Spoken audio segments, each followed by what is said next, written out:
one year I decided to add up all of the flights and everything I was doing to be a ski photographer and realized that I was the biggest climate villain that I knew, and that I was directly contributing to the destruction of what I loved, and that sent me in a pretty dark spiral.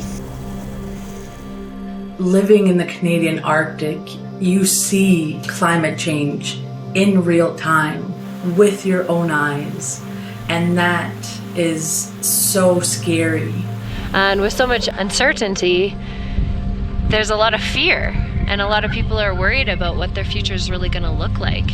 It makes me frustrated and sad that so many people don't understand that our actions as a collective being are making our world change so much faster than we had ever anticipated.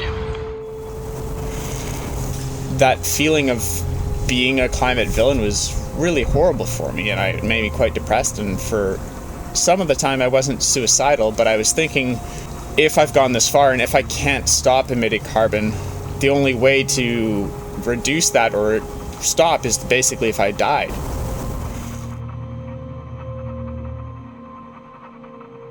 Hi, my name is Dr. Katie Hayes. I'm a climate change and mental health researcher and the lead author of the Mental Health and Wellbeing chapter for the upcoming National Climate Change and Health Assessment that's being led by Health Canada. When we talk about climate change and mental health, it's firstly important to talk about what we mean when we say mental health. So mental health can include affirmative mental health outcomes, like a sense of altruism, compassion, and well-being. It may include mental health challenges, like experiencing anxiety or depression or grief. And it may also include mental illness, so formal diagnosable mental illnesses, like, for example, post-traumatic stress disorder. And when we think about how climate change affects our well-being, there are kind of two different pathways. So direct exposure to extreme events or slow creeping hazards, which I'll explain, and also our awareness and our understanding of climate change can also lead to feelings of distress and helplessness.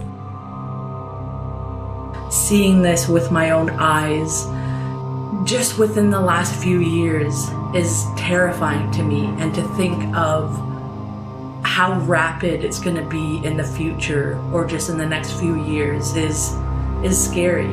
So I think, to me personally, climate change impacts my mental health quite a bit. So when we think about exposure to climate change, this may come in the forms of experiencing an extreme weather event like a wildfire or a flood, for example, which can result in a few different outcomes. For example, post-traumatic growth, which is feeling of meaning in a person's life. So this is often when people come together in the aftermath of a disaster and you feel this overwhelming sense of compassion and altruism for your neighbors and this improved sense of well-being. So that's more of an affirmative mental health outcome. Now, there are also more challenges that people can experience, like long-term anxiety or depression over the loss of some of their personal possessions, of their homes, of their networks, of livelihoods. And there are also diagnosable illnesses that may occur, like, for example, post-traumatic stress disorder.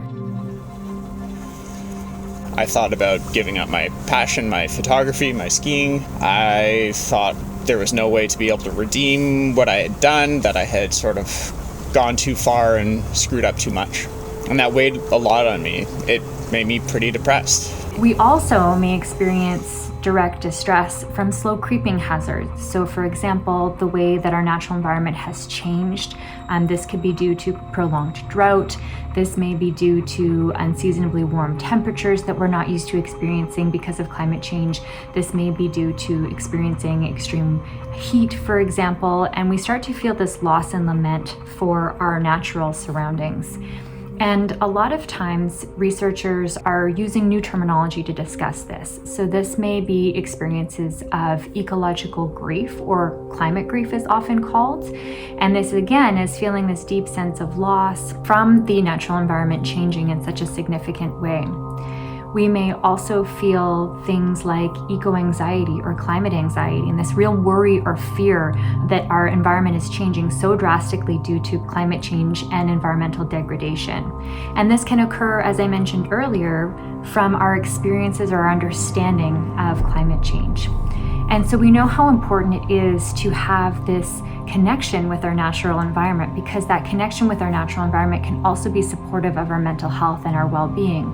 So for people who live, work, and play in outdoor environments, the changing climate can have a real effect on overall well-being. If it affects livelihoods, our income, because we can no longer be outside for longer periods of time due to extreme heat, or because there's been an experience of an extreme weather event, or if we are avid athletes and we're outdoors and the unseasonably warm temperatures don't allow for many of our sports-based activities, and also because of where we live. So many of us may have been exposed to extreme events, and that can impact our overall well-being.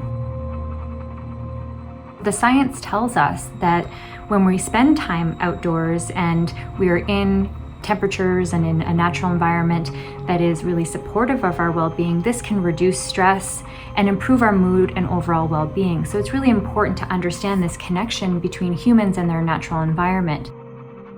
Spending time outside and out on the land has a huge positive impact on my mental health. If I am not connected to nature, I'm really depressed. Everyone's going through this stuff. If it's a person that you know that understands that climate change exists, it's weighing heavy on their head. They are impacted by it. And it's just that we're starting to be like, okay, like, put your hands up, who all feels like this sucks? And we're like, oh yeah, this is brutal. Spending any amount of time outside always calms me down. If you just go outside and feel the power of a tree, it can make you so much happier. And that connection can really provide us with an overarching sense of well-being. But when that well-being is put in jeopardy because of ecological degradation or climate change, that can challenge our overall health and well-being. Getting away from triggers of sound, noise, email, all of the other things. It's the solutions that we knew all along. Simplify and things get better, and go into nature with friends and develop relationships and care for something. All of those things make your life better. And we've always known that. We've always heard that as like cliche. But it's funny, once you start to engage with that, it feeds back.